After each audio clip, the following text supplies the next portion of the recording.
I don't know, maybe you're tired of shoveling snow, or you're sick of the constant rain, or maybe the taxes are killing you, or you're tired of the local politics. Whatever your reason is for making a relocation move to Arizona, this video, it's really just for you. Why? Because today I'm going to give you 7 tips that you can implement right now that will help make your move to Arizona go a lot more smoothly. Smoothly? Well, you get the point. Hi, and welcome to the channel. My name is John Ferrin. I'm a realtor here in Queen Creek, Arizona, and today I'm going to talk about some of the things that I have learned over the years about making an out-of-state move by helping people just like you actually do just that very thing. And you're going to want to stick around to the end because I'm going to throw in a bonus tip that is guaranteed to make your life just a little bit easier. All right, let's get started.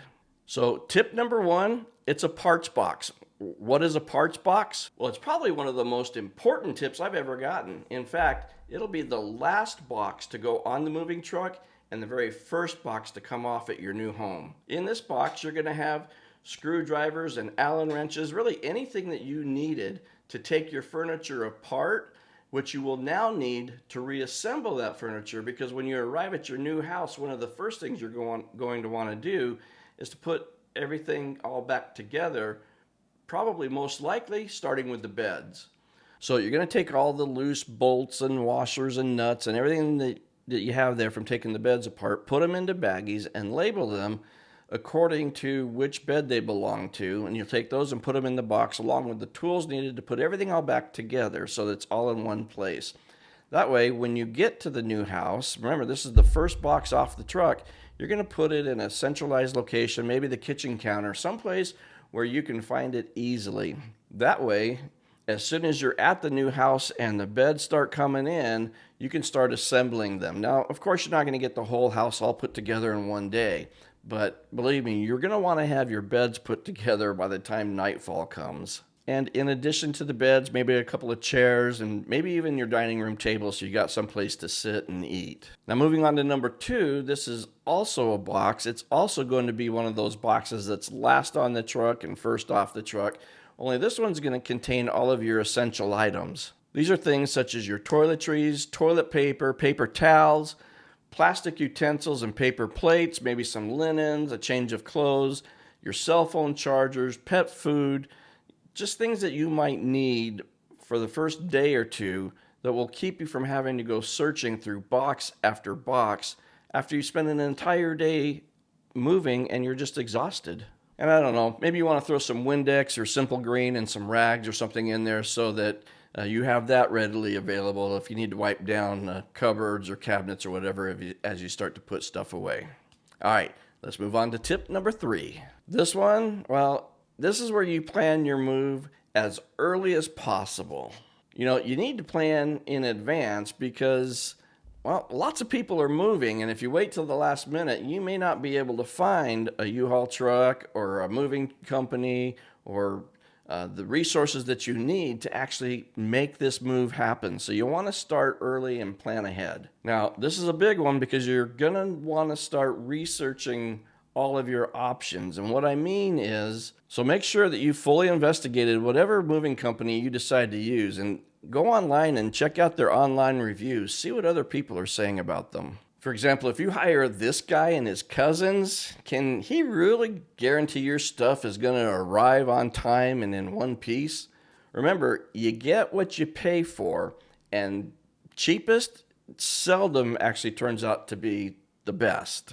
And I've just heard too many horror stories when it comes to cheap moving companies. All right, tip number 4. Now this one is maybe a bit of an alternative to that moving company, and this is portable or mobile storage. You know, you've probably heard about pods or a similar company. I think U-Haul has a similar product. And this is where they deliver a large container to your house, and they'll drop it off in your driveway, and then you load it up with all your stuff.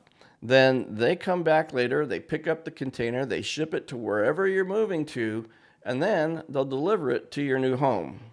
Now, we do have those pod storage facilities here in the East Valley, so maybe you're coming out a few days, maybe a week or two even before you close on your new home, And we'll talk more about that one here in just a minute. But those storage facilities are here, and they'll go ahead and store that pod for you until you actually do get the keys to your home and you're ready to have all your stuff delivered and you can start moving in.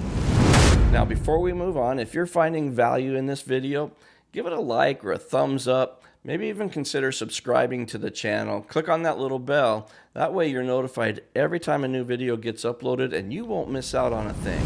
All right, back to the show. Let's continue on with number 5. So this tip has everything to do with packing and packing up the house. As soon as you know that you're going to be moving, you want to get a good solid head start on getting things packed up. Now, before you start, I recommend that you get a bunch of supplies, including boxes and tape, some tissue paper and bubble wrap, and you're going to begin with your non-essential stuff, off-season clothes or holiday decorations, and you're going to take all of your stuff and sort it into 4 different categories. You're going to have your take, your trash, your sell, and your donate giveaway piles. And then, to make unpacking a lot easier on the other end at the new home, make sure you label your boxes, but label them on the side of the box rather than on the top of the box.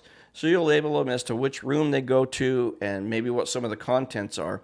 But if you put it on the top of the box, well, when boxes get stacked, obviously you won't be able to see what's in that box. But if you put it on the side, then you can see what's in that box and you'll know which box goes where. Okay, moving along to number 6. This is your utilities. You want to make sure that you've made arrangements to have all of your utilities turned on by the time you get there, because I don't know if there's really anything worse than getting to your new home and finding out you don't have water or electricity.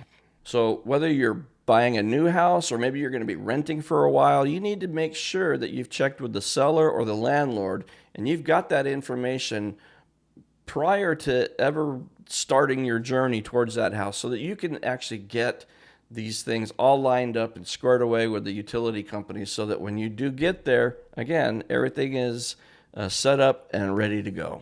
And that brings us to tip number 7, which is you're trying to sell your current home in one state and buy another home in another state and have those 2 closings mesh up together. And how does that happen? What does that look like? That can happen. You can have the closing on your current home in the morning and then that afternoon close on the new home. But getting those things to line up is really difficult, and it works best when you're already here living locally. When you're trying to do this from out of state, the logistics and the timing just seem to just get even more difficult. And that's especially true when you are dealing with the closing of a new construction home. So I guess what I'm trying to say here is having a seamless closing, both closings on the same day, probably not going to happen. And in fact, you should probably plan on actually building a couple of days, maybe even a week in between the 2 closings, because you never know what kind of delays or issues are going to pop up at the very end. For example, if you close on the sale of your house on a Tuesday, you may want to close on the purchase of the next house on Wednesday or Thursday, or maybe even the following week. So just as a safety net, I recommend you just go ahead and plan to have a couple of days in between where you're going to have to stay in a hotel, or maybe you stay with family, or you crash out on a friend's couch. I remember when our kids were little, we made a move and we ended up living in our neighbor's great room with sleeping bags for about 3 days as we were between homes. So as you just plan accordingly and plan ahead and allow a little bit of wiggle room for the things that could potentially go wrong, you're going to find that your stress level is greatly reduced.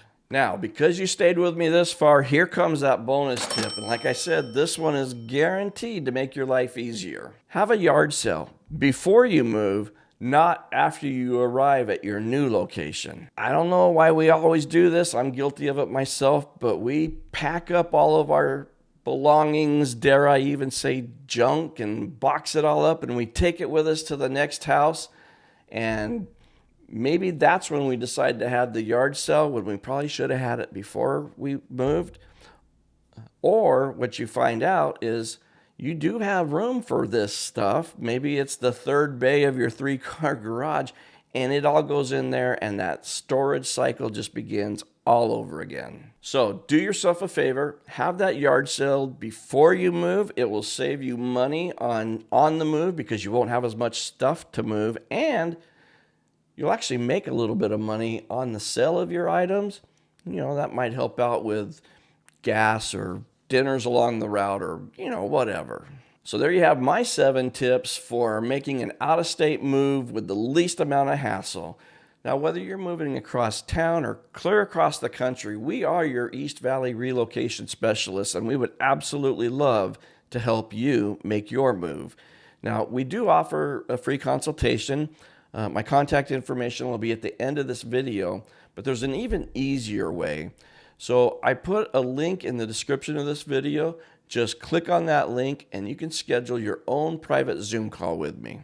Now, if you're coming to Queen Creek and you're curious about what it's really like to live here, then this video right here, that's the one you want to watch, because I'm going to tell you 7 reasons why you may not like living here. And then this video here, this is a must watch for the very best tour of Queen Creek that you'll ever find on YouTube.